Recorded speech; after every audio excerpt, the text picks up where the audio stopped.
Bon les amis, je sors du cinéma, donc je viens de voir Compagnon de Doug Hickok. Alors, je vais être nuancé.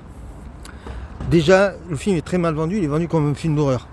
Pas du tout un film d'horreur, c'est un film noir. Sauf qu'il y a des éléments de SF dedans. Mais on est vraiment dans une configuration de film noir. Et pour cette raison-là, je trouve le film passionnant. Donc voilà, le film tient en haleine, il est plein de rebondissements, tout ça. Mais si j'envoyais ce film-là dans un festival, il irait plutôt à Baume que à Jarme. Première indication.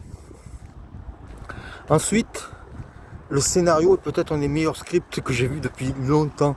C'est-à-dire, c'est malin, c'est intelligent, c'est très bien écrit, putain. Les dialogues sont bons, voilà. Le problème, c'est qu'il y a un metteur en scène qui n'est pas là, quoi. Enfin, le scénariste et autant le réalisateur, c'est Doug Hickok. Doug Hickok, c'est un mou. C'est quelqu'un qui n'arrive pas à mettre de l'énergie suffisante pour nous intéresser. Il n'y a pas de tension. Il n'y a pas de... Alors, il y a un côté satire qui est très bien foutu. Donc là, voilà, bon, bah... Mais... c'est un film qui aurait mérité plus de visuel. Et je trouve que ça pêche là. Ensuite, Sophie Thatcher est formidable. Rien à dire. Elle est incroyable. Elle a un côté Léa Seydoux, hein, donc moi j'aime bien. Mais les autres acteurs sont pas bons. Les autres acteurs, voilà.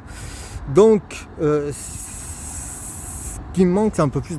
Il aurait manqué un peu plus d'impact dans les scènes de violence. Il manque...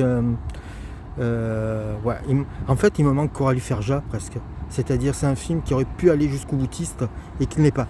Ça n'empêche que ça reste un film bien foutu et agréable à regarder. Donc voilà, je ne me suis pas ennuyé pendant les 90 minutes, 95 minutes.